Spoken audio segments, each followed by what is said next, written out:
Ladies and gentlemen, please welcome Tom Korn. Thank you, everybody. Thank you, everyone. Welcome. Welcome to our security keynote. We're very excited about this keynote this year. It's obviously a very big year for security for VMware. A lot of big news in the security area. And for those of you who've been following us carefully over the last few years, we laid out a strategy and a vision a number of years ago. And what you see this year is really the logical next step, the next chess move in what we've laid out several years ago. So what I'd like to do today is I'll try to provide a lot of that news in context, sort of frame it so it's clear about our strategy and our vision and where some of these things fit in. And then we'll dive deeper into a bunch of different areas. And as has become tradition in our security keynotes, we started this a few years ago. We want to make it real. And a number of years ago, we started this tradition of doing live attacks on stage. So we actually set up a data center in Palo Alto.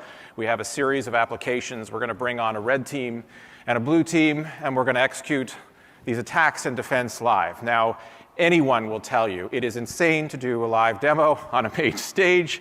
So many things can go wrong. And just for the record, it is in fact true that yesterday when we ran through this, the power grid for the 3-block radius around here did indeed go out. But I can assure you that officially, we had nothing to do with it. Let me begin with the following phrase. An ounce of prevention is worth a pound of cure. Now, we've all seen and used this phrase many times before, and it's conventionally used to mean that the effort we expend in trying to solve something before it erupts into a huge problem is so much more effective than all the effort we expend afterwards trying to deal with the problem. But few of us actually know really where this originates. And it actually comes from an article in 1735 in the Pennsylvania Gazette. And that article was actually about firefighting. See, it turned out that fires had become an enormous problem in colonial America.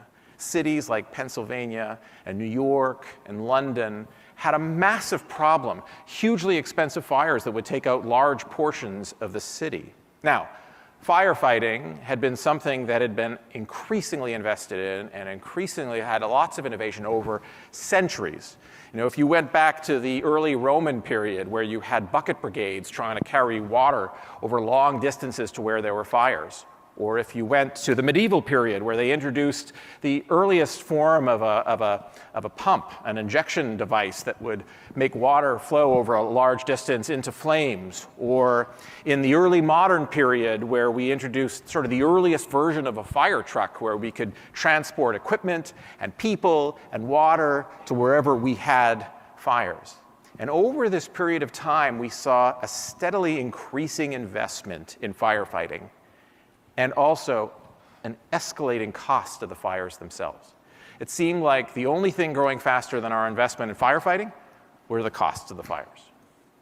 So what this was no more apparent than in colonial America. Now, to understand why, you have to picture these cities where different buildings were packed together, people were packed together. There was a lot of fuel sources like coal and chemicals for tanneries. There were open flames everywhere in the city, and something would ignite somewhere, and it would spread rapidly through the city, moving from house to house, building to building. It was becoming a devastating problem.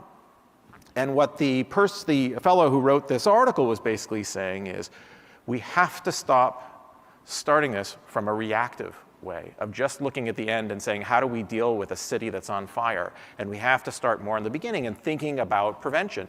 And he started to introduce this idea that let's start looking with predictive measures. Where do we have fuel sources in our city? Those are the places that fires are more likely to start. How do we think about prevention in a different way? He started to introduce regular chimney sweeps. He suggested we use warming pans where possible instead of open flames. How do we have much earlier detection of fires? So we installed town watchmen at various locations in the city to watch over the rooftops. And response. He actually introduced the first professional firefighting force in America. And this started a trend and a way of thinking that has continued to this day. So we have today advanced analytics to predict, for example, forest fires. We have building codes to essentially create buildings that don't burn.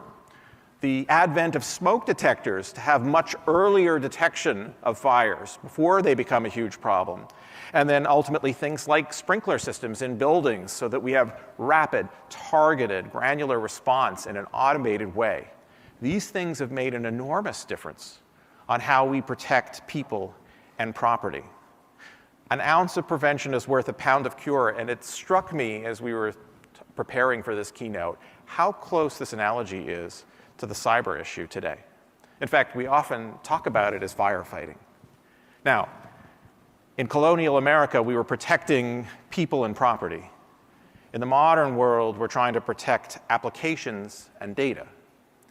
But this notion of how do we have a framework for how we predict where we have our critical assets or where we have our major risk, how we start focusing more on prevention, things like hardening systems, creating least privilege, zero trust environments, right? How do we have much earlier detection and much more targeted detection? So the advent of endpoint detection and response is becoming far more significant today. And how we have much more automated remediation. Traditionally, these have been silos. These can't be considered silos.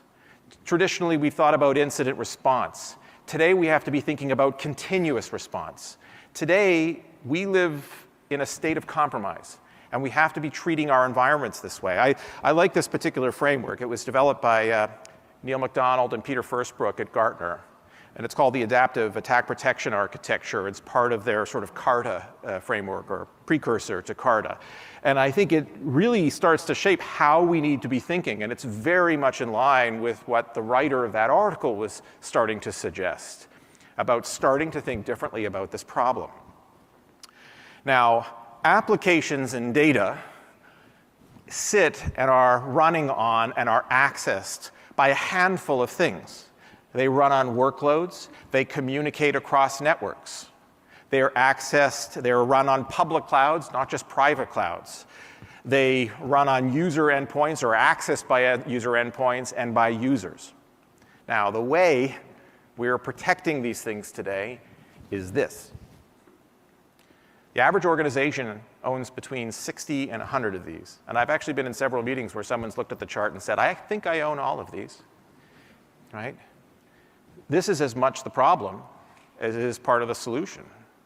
We have all of these products, different products at the endpoint, different products on workloads and servers, different products on user machines or for identity or in the public cloud. This is very bolted on with a whole litany of agents and appliances, each with their own consoles, each with their own policy sets. Misconfiguration and misalignment of these controls is leveraged in 90% of breaches today. It is also very reactive. An emergency room is not the right place to be focusing healthcare. At that point, right, that should be the last resort. We need to be thinking about how do we harden our environment better, and we need to be thinking about how we have much earlier detection of issues. It is too much of security is about reverse engineering or rethinking the attacks of yesterday, as opposed to how are we proactively thinking about the attacks of tomorrow. And it is very siloed. Network teams focusing on firewalls, endpoint teams focusing on endpoint security, the public cloud security teams, the InfoSec and the SOC. Security is a team sport. This can't exist in silos. And by the way, the attackers don't think in silos. The attacker starts compromising an identity or getting on a user device to compromise a workload to move laterally across the network. Security has to be transformed. It has to move from a bolt-on model to much more of a built-in model, where security is a distributed service. It's part of the fabric of the infrastructure. It has to move from this reactive model that's about reverse engineering the attacks of yesterday to a much more proactive model that's focused on understanding the behavior of the thing you're protecting. And it has to move from this siloed model to a much more aligned model. We have airports in cities all over the world. We speak many languages across that, but we have a common language for the air traffic controllers so that everyone can communicate across a single thing. Security needs something like that. Now, Pat laid out VMware's overall strategy and vision, which is about becoming the digital foundation for any application running on any cloud, on any device. The security strategy is about leveraging VMware's position across this picture, because we have a very unique position on those workloads. We have 60 million workloads running on vSphere and ESX. Think of all the NSX and all the virtual switches that are out there. We have over 10 million workloads on public cloud. With Workspace ONE, we have this incredibly large universe of population using this for managing the posture of the devices and access.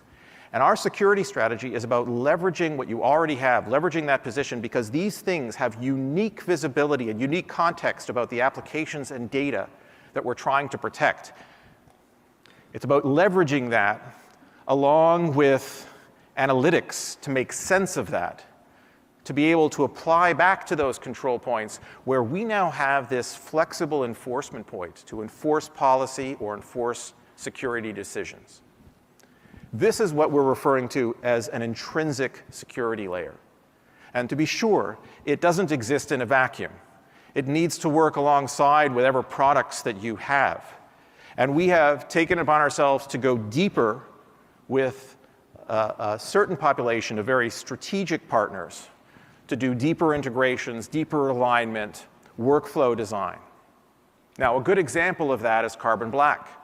And about 2.5 years ago, we started to do a very deep relationship with Carbon Black. We loved their vision for what they were redoing and rethinking on endpoint security, which is candidly going through a transformation, the likes that we only saw in network security with the advent of the next-gen firewall, and now is starting to occur on the endpoint. We had a very similar vision, and we started to work closely in deep integrations with App Defense and Carbon Black, and then later with Workspace ONE. And of course, as you heard the news late last week and in Pat's keynote on Monday, we've announced our intent to acquire Carbon Black. This is a huge move for us and for the industry. Carbon Black is a leader in the endpoint detection and response market. They practically invented this modern EDR.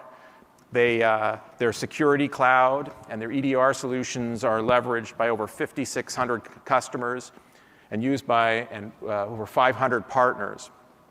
And what Carbon Black brings to the table that is so powerful is this cloud-based analytics, the security cloud that leverages big data analytics and AI machine learning techniques to be able to take the same kind of data that we have access to, understanding and the details of the application and how the application is running and how the application is interacting, and take the data once, and then to be able to use analytics to start rethinking how next-gen AV works, or EDR, or rogue system detection, device control. And we will be taking App Defense, which we have been working very closely with them, and operates on almost the same data.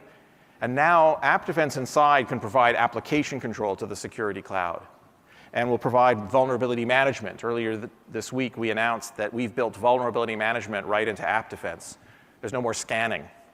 The hypervisor is going to be in real time monitoring what's running on top of it.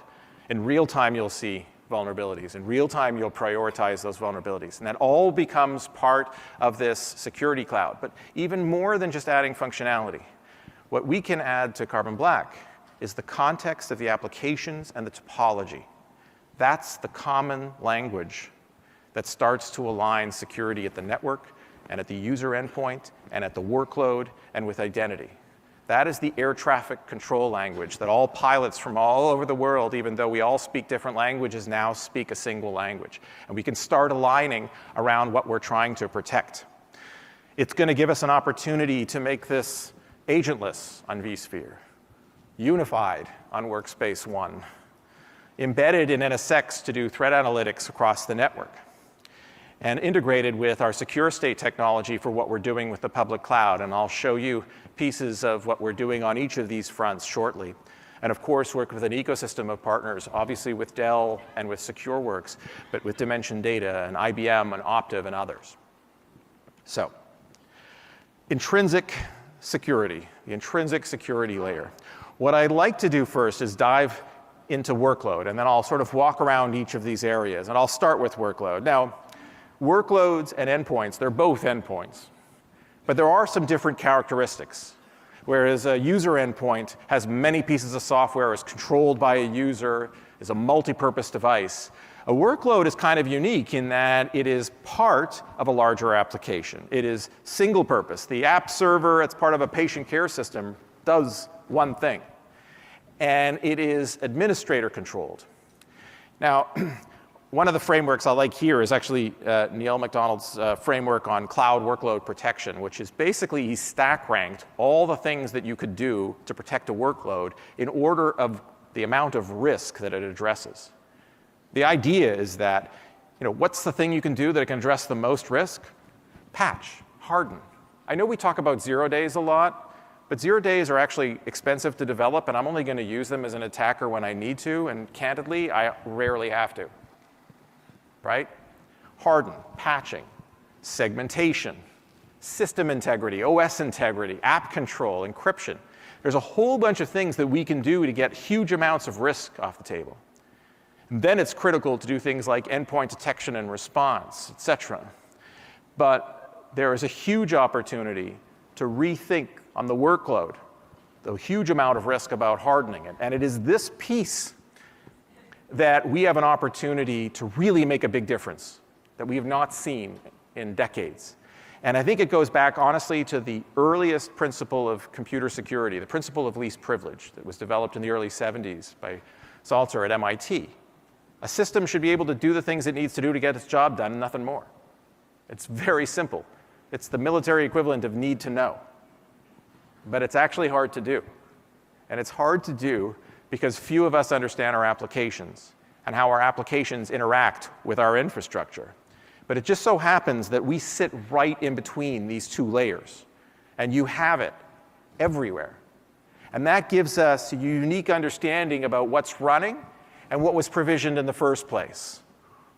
We get to do it without agents.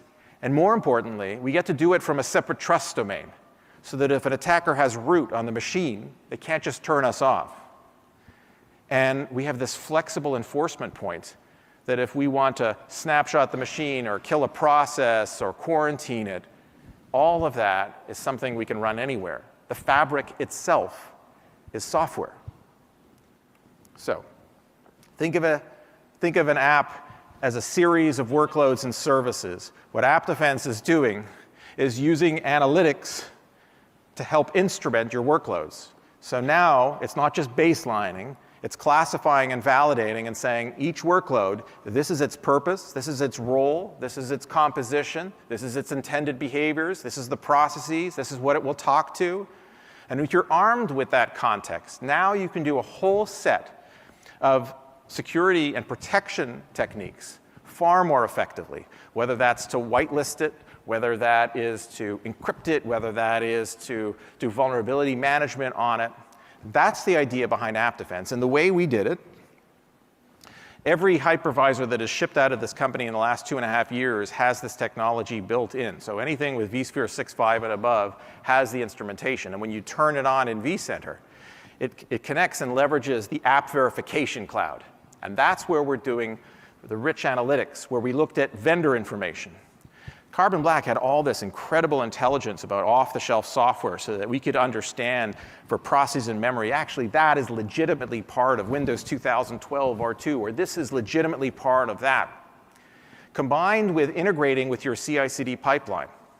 So if you're using Puppet or Ansible or Maven or vRealize Automate, these are the tools your infrastructure and your application teams are already using to provision their applications onto the virtual infrastructure. We just tapped right into it and said, great, that's what you wanted it to be. Now I know what you intended that to be. But our most exciting work has been in the area of machine learning. Now, most of security is using machine learning to understand malware. We used it to understand goodware. It's a great application of machine learning. First of all, you don't have an opponent in goodware. You're dealing with a much smaller universe of possibilities. I'm not looking for one of 200 million problems. I'm looking for the 100 things that really should be there. And we have access to an incredible amount of visibility with between 60 and 70 million workloads running around the world. That allows us to have something we can watch the running workload against. Now, there will be lots of differences that are normal, patches, updates. But because we can see the change and say, that's just a newer version of the same software, that came through your provisioning. Or I've seen that. I've seen 10,000 domain controllers. That's what domain controllers do. We're able to distinguish what is a normal change. And if you do see something that's abnormal, you now have this flexible place to snapshot or kill a process or quarantine. And none of this involves extra agents or appliances. It's using the virtual infrastructure. The policies are not what can you do or not do. The policy is what do you want to have happen if what's running doesn't match what was intended to run. It's a beautifully simple model. And the biggest use case for it is not just the security teams, it's the virtualization, the vSphere admins, because it's about continuous private cloud hardening. Now you have workload visibility, you know what every workload is and does, and now you have workload validation. If a workload has vulnerabilities, if a workload has bad reputation software, you will instantly know. And workload protection. Now you can say, it's like change control. Now you can say, if it's not a patch and it's not an update, this thing doesn't change. And we built this, you can add this to any version of vSphere, but we actually built a new model of vSphere called Platinum that has this all built in. And then we built that into every package that vSphere is in. So if you're buying vSphere Platinum, if you're buying VCF Platinum or vCloud, vCloud Suite Platinum, all of these things have the Platinum version with this built in. It becomes the brakes in the car. You don't need to buy the brakes, but I strongly suggest you want to start using brakes. So with that, now it is time to actually see this in action. And I'm going to bring to the stage a couple of helpers, my blue team and my red team. Evan, welcome. Good to see you. Can we switch onto Evan's screen? So here's what we did. We set up an application in Palo Alto, actually a couple of applications. We set up an e-commerce system, a multi-tier e-commerce system. And what we're going to do is show some techniques for hacking into that system. There is security deployed on it. And we're actually going to use that to then break into a supplier database on a different system in the environment. I have, thankfully, my ops team sitting here in the front row. They're actually monitoring the systems in case we blow anything up. And Evan, so why don't you start us? What's the first step that you would use to attack? So the first step, Tom, is to run reconnaissance on that website to get a lay of the land and see what public or private-facing assets they have. Let's take a look. Now, so today, Evan's going to be using all open source, freely available software. You're running a Kali Linux box with red teams, blue teams, hackers we all use. And I think what you're using now is Nmap, right, which is one of the tools on that. So what does that tell you? Well, what it tells us is that this website is running on port 443 SSL, running Apache Tomcat 9017. OK, so now we know what's running on their web server, what software and what version of it. So you want to exploit that. Do you have to write something from scratch? No, I don't. I have to go. I'm going to use the same search exploit to search for a vulnerability that allows us to leverage that attack. So all you have to do, this is a lot of the weaponization of cyberspace. So search exploit will give us a database of exploits for various versions of different software. So now Evans is looking for exploits for that version of Tomcat. Yep. And you can see, Tom, we're going to use the CGI servlet exploit remote code execution in our attack today. All right. So now he's going to use that exploit. What he's going to try to do is set up a reverse TCP shell onto that web server so that we can get into the app server. As you can see, Tom, I'm not able to get a reverse shell at the time. Okay. So we did deploy security on these. We actually have endpoint security running on that web server, and that's actually what's blocking him onto that. So next step. Yep. So I've used the same vulnerability to query the system to see what endpoint detection is running on that machine. Okay. And then I'll go ahead and disable that running the same exploit. All right. So here's a problem. you're trying to run this in the same trust domain as the attack surface. So if I get root on the machine, it's very hard to protect root against root. So he is now turning off the endpoint security on that. Now you should be able to set up that shell. Yep. As you can see, I'm in. You can see what service I'm running as. So you should actually be able to turn endpoint security. Now that you have the shell, you could probably turn it back on. Yeah, I'll turn it back on to fly under the radar so it seems as a blip in the system and then continue our attack. All right, so now we have a position inside that server. You're actually on the app server now. We want to move in the environment. We don't have a move in the environment. One of the best things for that is domain controllers, Active Directory. It touches everything, right? So Evan's going to try to move on and take a look at the Active Directory server. Yep. I did some reconnaissance on the Active Directory server, Tom, and you could see there's a suppliers database here that seems very interesting for attack. All right, so that's the supplier data. Now you know where it is. What he doesn't have is a credential.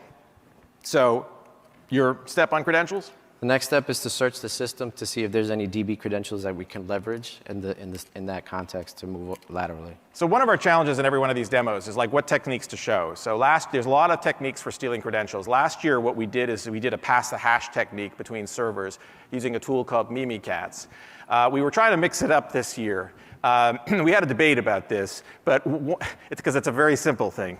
One of the techniques that is unfortunately pretty easy is a lot of data centers are using the same credentials across multiple database systems. So in this case, we're actually just pulling the credential. The first thing it's trying is pulling the credential from the e-commerce database system and using it. And it's a lot of times people are using a lot of these same databases. But there's a lot of techniques. Yep, so we capture the credentials, and next what I'll do is I'll download another open source tool to run a query on that database using the credentials that we All right, if you're going to break and steal data from database, one of the first things you need to understand is the schema, so that you can construct the right types of queries. So the first thing he's doing is he's downloaded an exploit to run against it so we can get the schema of the database. Yep, I got the schema. I see the suppliers database that I wanted to target and the data that I want to dump. All right.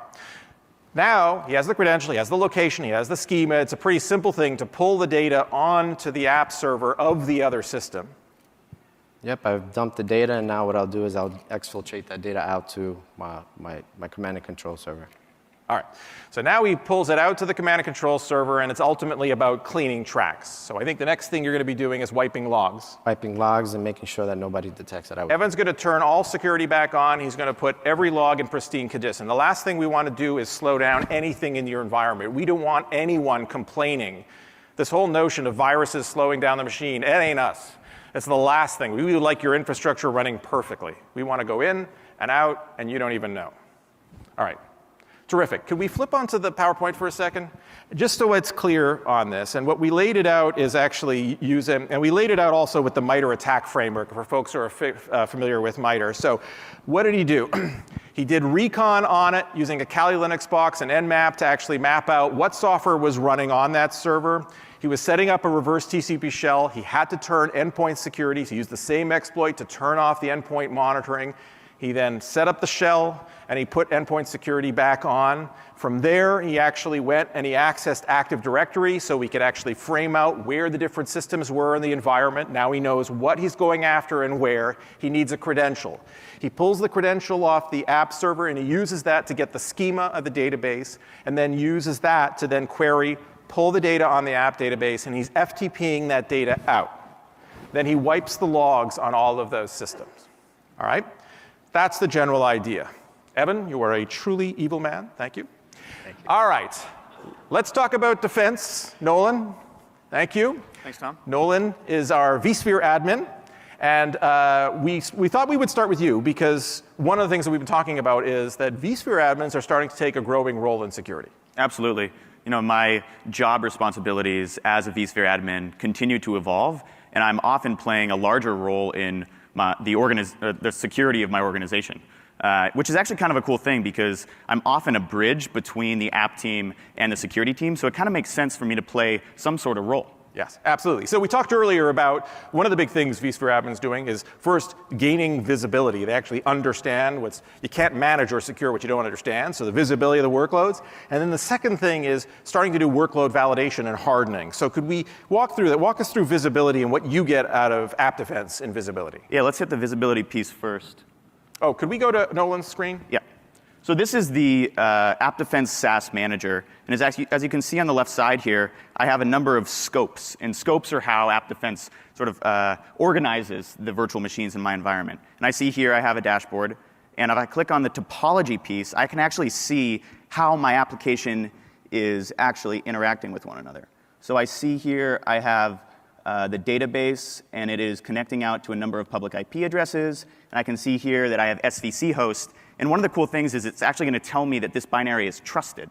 And we're taking that from Carbon Black, actually. So I know that SVC host is a trusted binary in my system. All right, so now you understand the composition of the application, the roles of each of these workloads, what they do. You actually understand what each workload, and it's not just baselining, it's actually validating them against this. All right, so you have that. The next thing we talked about, hardening and getting rid of risk. So one of those is, if we remember going back to the framework, was system integrity, OS integrity. Exactly. Walk us through how you do that. Yeah, there are a number of things that the security team asked me to do, and one of those is, create a checkbox for system integrity. Right. And bottom right here is the Windows integrity checks. And basically, you can just think about this really simply as the hypervisor, using our position there to protect the operating system and my underlying infrastructure. So I get this visibility directly in vCenter, and it's performing these system checks all the time. All right, so protecting the integrity. Now we're talking about maybe bad reputation software running in the environment, odd behavior. How do you see that? Yeah, exactly. So I also get process reputation directly here in vCenter. And if I click on here, I actually see that there are a few high-risk binaries, which is a little odd. And if I click on this, I can see that they're running on a number of different virtual machines, including App Tier 2, which happens to be the same application that's running the e-commerce site. Yeah. And I see here, again, directly in vCenter, I have a number of tabs: guest monitoring, guest integrity, and vulnerability assessment. As we know, most attacks actually start with a vulnerability. Yep. Something like over 90% of attacks actually start with a vulnerability. And I can click on this tab right here, and I can sort of get a better understanding of maybe there's something going on here. So I click on the app tab, and I do see that, in fact, I have an Apache vulnerability, the same one that Evan just used, version 9.0. And I can actually see a risk score for that vulnerability as well. This is a very highly critical vulnerability. All right, now, in the past, you would have gotten a scan, you would have gotten 1,000, 10,000 vulnerabilities, Yep. but you still may got a lot of vulnerabilities on this. So how do you go about prioritizing this? Yeah, exactly. As you can see here, there's actually 1,271 different low criticality vulnerabilities. Yep. But that's the cool piece about this. App Defense is actually using a number of different sources to pull together information to tell me that this vulnerability is critical. So, how easy is it to exploit this vulnerability? Are there active internet breaches against it? And if I were to exploit this vulnerability, how bad would it be? Would I be able to get a reverse TCP connection like Evan just did? So Yeah. we pull all that information together, and you get a risk score. All right, so once you have these, just automatically patch them? Not so fast. Sometimes it's just difficult to patch.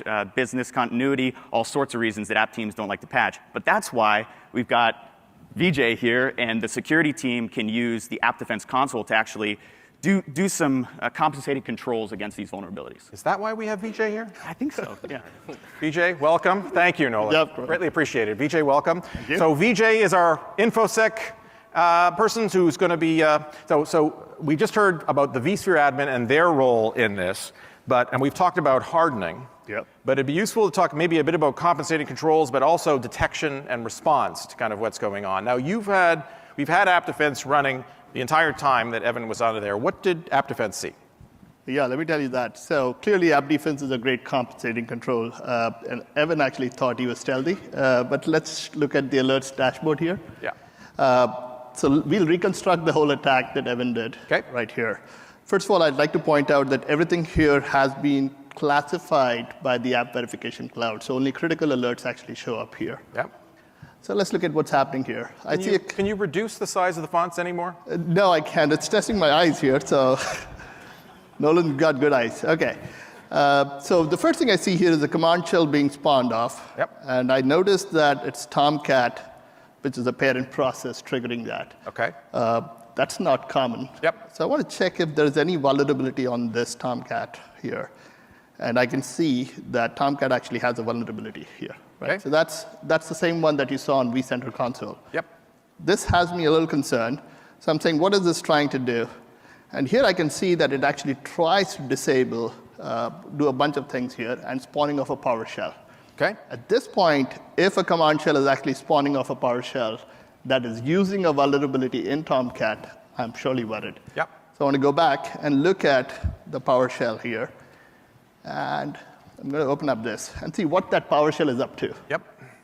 I look at these, and these things tell me that first thing it tried to do was to disable the security control, which is what Evan tried to do. So I can see that right here. The next thing is it's setting up a reverse TCP shell. Again, I can see that here. Now I'm worried. What is happening on that reverse TCP shell? Let's go and have a look at that. Okay. Okay.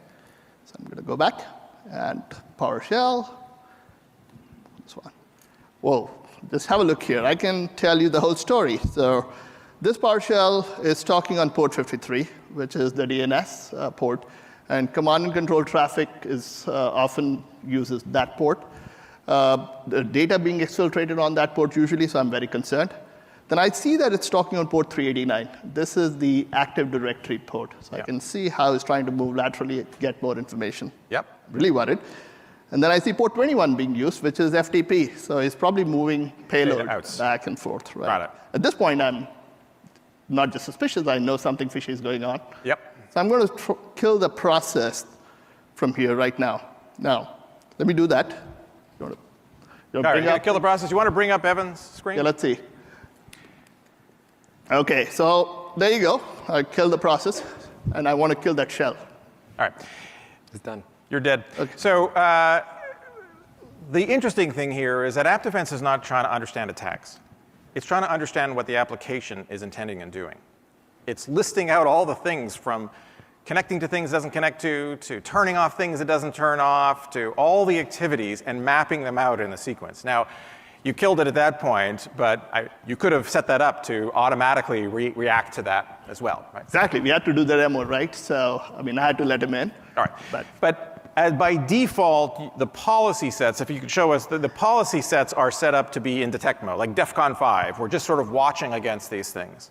Right, if we wanted to elevate this to a DEFCON 2 and sort of put these in to automatically respond to attacks like we were describing earlier, how would we do that here?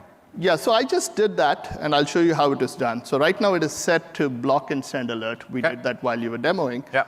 And it's extremely easy to do that. And you pointed out to our policy language, which is extremely simple. All you have to do is go here and just make these 3 settings to block and send alert, and you're good to go. So that drop-down menu is just a library of responses. All you're saying is, what do I want to have happen if it doesn't match? And one of those is to block and alert. Exactly. All right, so you have it in block mode. Yes. Can we switch over to Evan's screen? And Evan, why don't you do your evil thing?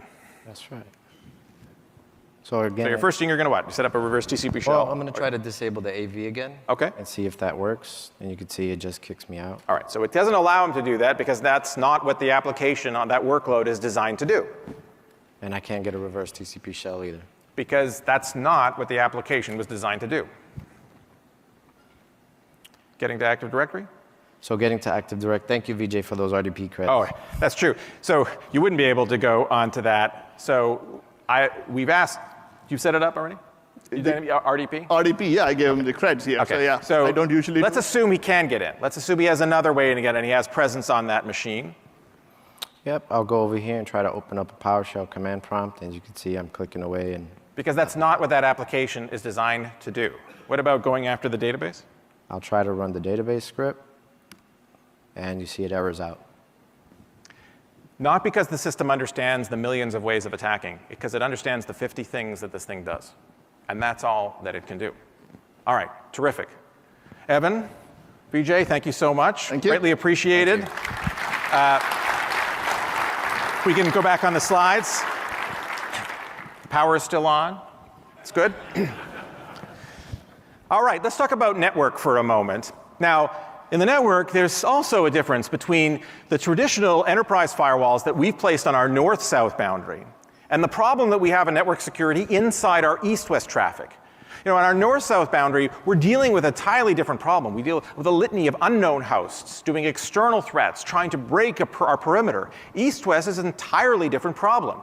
These are hosts that we understand, we actually know. We're dealing with fundamentally different set of challenges and a different set of things that can actually help us rethink how this is designed. So if you think about that application as not just a collection of workloads, but a big set of, when you look at things from a network perspective, it gets complicated fast, of microservices and workloads and APIs and gateways. And what's been happening is that the attackers are moving this to simply move laterally through that environment. And if we're going to start rethinking how we do firewalling internally, we need a different kind of firewall.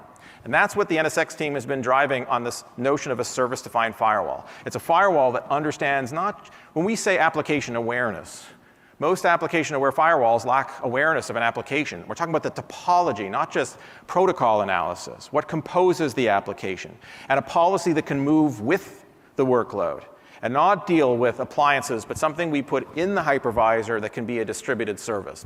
So what you saw at the show earlier this week is this notion of NSX developing more analytic capability and more visibility to help define these microsegments in a much more intelligent way around the application, to have visibility into not just the network with things like vRealize Network Insight and things like the advanced capabilities of NSX, but also of the workload leveraging things like App Defense. And the reason it's important to start understanding the application in this, the best way of thinking about it is as follows. Imagine an environment that has an application of those 4 circles in the middle, right? But we segment the network not by application, but by different service tiers like app servers and web servers. What we've done is we've commingled components from many applications in the same segment. So if an attacker takes a position on any one of these systems, I have freedom of movement within that segment, right? I can attack all the other app servers. And the one true thing about an application is different layers of an application have to be able to talk to each other. We actually have not solved anything. This is security theater. I can move laterally through the environment. Here's what we have done. We've created enormous complexity, because when you place a control in between these layers, you now have tens of thousands of rules. How many of you have ever removed a firewall rule? Right? It's very, very complicated because of the interdependencies between these things. But when you can start thinking about segmenting around an application, now you really start addressing the lateral movement issue. And the rule sets, the policy sets, become far simpler because we're dealing with a single application or some critical service. Right? Now, how this connects to workloads and app defense is a segment still has to be open. It has to be open to users. It has to be open to shared services. Right? And what you don't want is those things connecting in, not laterally, but directly infecting. But if we can align our workload security with our network security, if we can actually instrument these workloads and lock them down, now a compromised user can't manipulate those machines to do anything other than it was designed to do. Or a compromised shared service can't do anything to those workloads other than what it was intended to do. We can even run something like App Defense on those shared services. And that's how these things start to come together.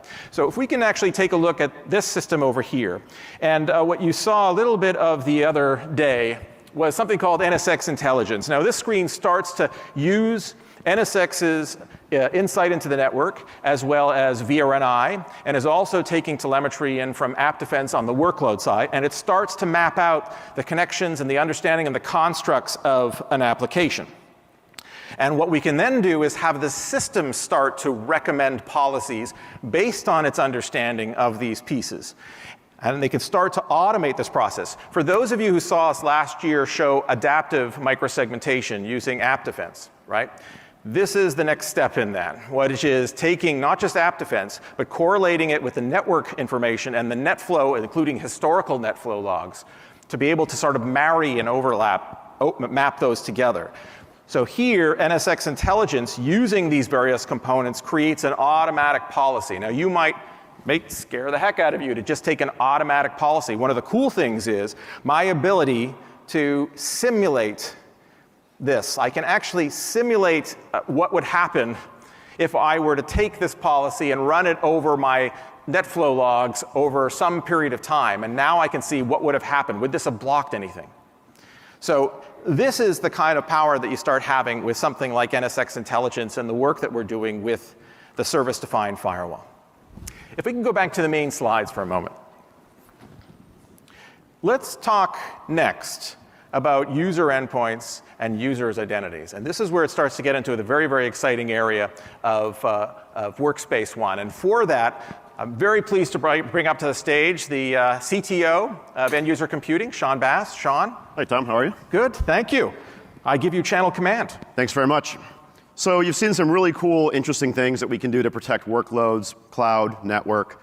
And what's been happening in the security industry is as security gets better at protecting the data center and the cloud, attackers are beginning to move to the weakest link, which is the user.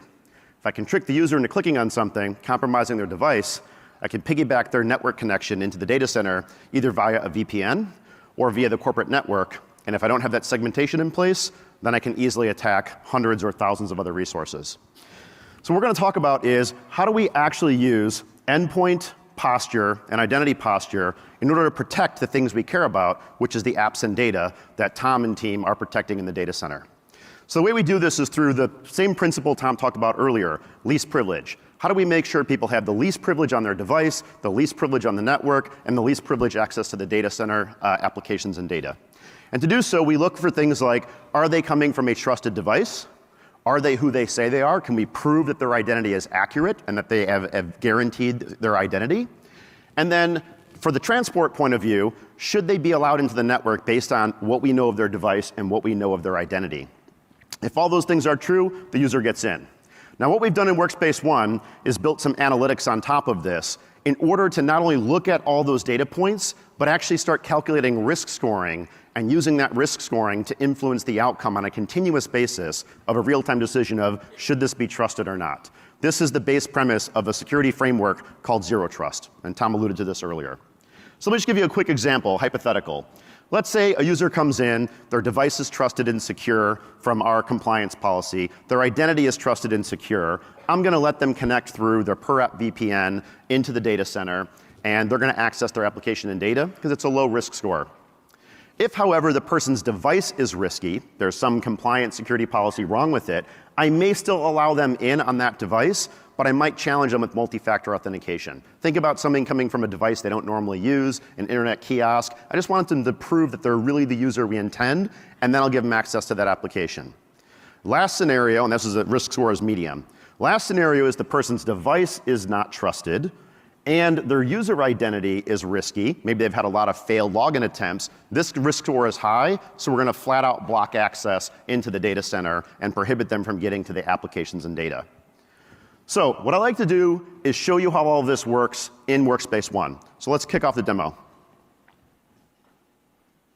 So this is going to show two scenarios. The first one is person has a personal BYO phone, and they've gone and they decide to turn off their Find My iPhone. This may be a perfectly normal thing. They're trading out their iPhone. However, we consider this potentially risky because if an attacker has a device, they can turn that off. So when they go to access a key application like Salesforce, we would want to prompt them with multi-factor authentication or in any number of other compensating controls just to be able to prove they are who they say they are for a risky app. We could also, by the way, just block access to Salesforce if we deem the device health is risky. So we can do all sorts of different level of compensating controls. In this case, we've just chosen to do two-factor to challenge them on their identity, and at that point in time, we give them access.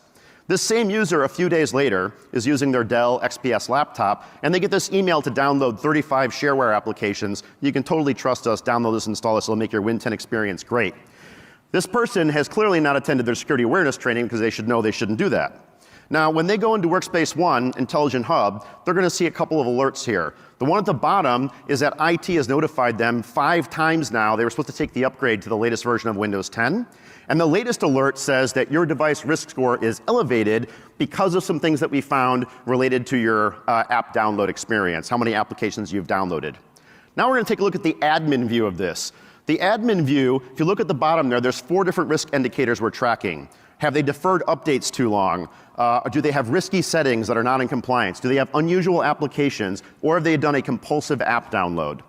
So we'll go into the details of these devices, and you see Peter's phone there that's a medium risk setting, and you see Peter's Dell laptop that has 3 different behaviors that are contributing to his high risk. If we drill into these 3 different behaviors, we'll see it's made up of several different risk factors that all combined together make him high risk. He's still running Windows 10 1607 when the enterprise version's 1803 because he declined the updates. He downloaded 35 applications in the last 7 days, which is greater than 99% of every other user in the company. And the last thing, as Tom talked about, we've been working with Carbon Black for the last year as part of our Trust Network partnership. They send us security feeds of deployed agents on the devices in order to let us know that that device has some risky processes. What we're going to do now is build an automation to try to correct the situation. We're first going to fire off a ServiceNow ticket for any high-risk devices to let IT and security ops know this user's device is risky. We're going to send a push notification to the user letting them know that their device is risky, and until this is remediated, they don't get access to the network anymore. And the last thing we're going to do is block their per-app VPN access into the data center and into the applications. By doing so, this risky user's device that may be compromised no longer has access to the most important thing, our applications and our data. So that's Workspace ONE and our security story, and I think it fits very well with everything Tom showed you on the data center and cloud side. Thank you. Terrific. Thank you. Thank you, Sean. Every time I see Sean present, I'm reminded that you can't patch people. All right. So we've talked about workload, network, endpoint, and identity. Let's talk about public cloud. Now, in public cloud, you still have many of the same things that we've discussed already, but you actually have a new element of it too, right? This is a shared responsibility model. It's not a no responsibility model. In a shared responsibility, the cloud provider is ultimately responsible for the hardware itself and the virtualization software, but what you're running on it is your responsibility.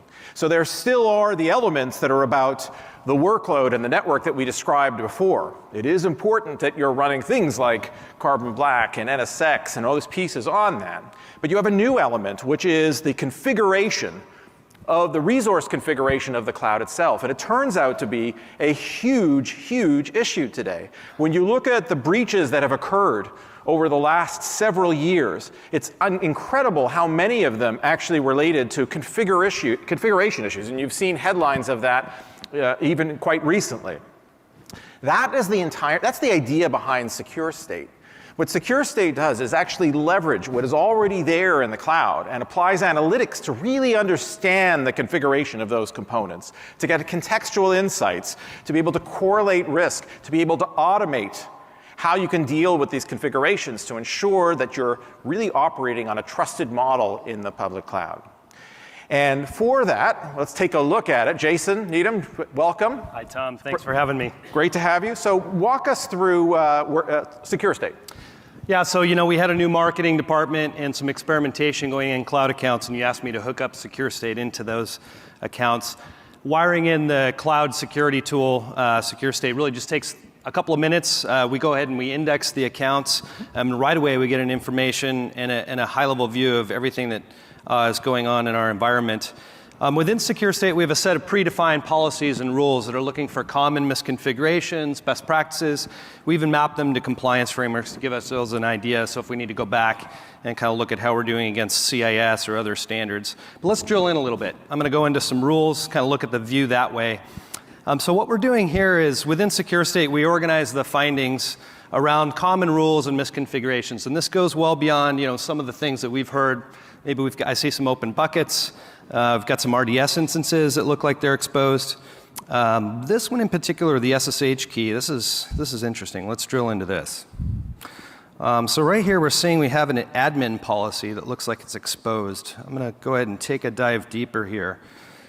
So one of the things that we get with Secure State is not just an individual finding, but a cross-service posture assessment. Okay. So it looks like in this case, we're actually able to see that we have a policy defined in Amazon. Looks like an administrative policy for the whole account that's both on an instance that's in a public subnet, as well as sharing keys with other instances. So this alert fired because essentially someone exposed all these instances to the gateway. So if we go into the activity log, excuse me, just clicking back here. Oops, I think I went forward here. We can see that John in development looks like we established a gateway and exposed this. So we need to go talk to John and figure out if this is a state we want to stay in. Because if those keys are gone, our entire account can be deleted.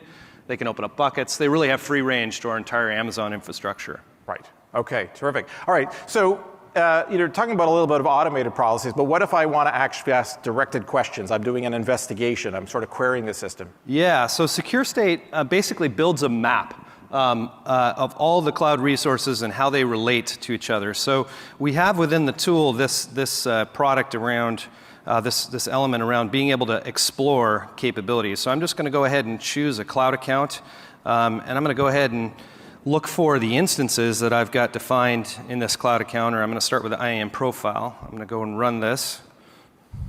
So right away we can get a view of specifically the IAM profiles that we've got in this account. I'm going to look at all the instances that I've got attached to them. We get a view of the 6 instances that are in this account. I can go ahead and look at all the metadata that's assigned to that we've discovered, cloud tags, other information about each one of the instances. I'm going to take this a step further and just try to get an idea of what the posture looks like and how it is, how our security groups connect into this. So what I'm trying to demonstrate here is that we very easily can investigate and understand not just the vulnerabilities and the findings that we have within our account, but we can go and ask those questions to really better understand the issues that might crop up in our cloud environments. All right, terrific, fantastic. Thank you so much, Jason. Really appreciate it. Jason Needham, thank you. If we can go up to the slides. Okay, so terrific. That is the general idea of intrinsic security, right? You start with a digital foundation for any app, on any cloud, on any device, and we leverage the pieces that are already there. Those unique position points that we have to actually understand the application and data from each their own perspective. The network team, the workload infrastructure team, the user device team, they all talk a common language. They all see a common language that is around the application, the thing that we're ultimately trying to protect. The analytics to be able to make sense of that data and the control points in the infrastructure and the fabric itself to enforce that policy. And of course, the ecosystem around it. And I could not be more excited about the work that we're going to be able to do with Carbon Black. It's both at the user endpoint, on the workload with vSphere in the public cloud, and the incredible analytics that are in there. VMware has actually had an extraordinary track record with acquisitions like Nicira, with NSX, and with AirWatch and Workspace ONE, and with VeloCloud. And one of the reasons that we do these really well is that we're very clear about a vision and what we're trying and finding the right technology that fits in, and about finding the right team. And it's a really, truly incredible team with Carbon Black we could not be more excited to be working with. You're going to see some incredible innovations that could not be done by any security vendor prior to being able to put these things together. An ounce of prevention is worth a pound of cure. You may be wondering who that was. It was Ben Franklin. You're absolutely right. And you may think of Ben Franklin as an author of the Constitution, an inventor, et cetera. You may not have thought of him as a fireman. You may not have thought of him as the person who created the first professional firefighting force in America. But sometimes unconventional thinking comes from unconventional sources. You may not have thought of us as a security company, but we may be the most important company in security. And we're going to be investing heavily in this area. We are very passionate. We are very committed to this area. And we'd love to be working with each of you to figure out how we can solve problems in a fundamentally different way. Now, there's a bunch of things at the show for you to check out in sessions. And some of these sessions, many of these sessions are going to be posted. The videos of these sessions. There's a whole bunch of hands-on labs where you can try these things for yourself. And after VMworld, there's a whole bunch of sources where you can learn information. So anyone want to take a picture quickly of the slide, please do. Now's the time, and it's a wonderful place here at VMworld to get educated on this. And you hope to have you back again next year when we do, in fact, attack the power grid. But I thank you for the session. Enjoy the rest of VMworld. Thank you so much.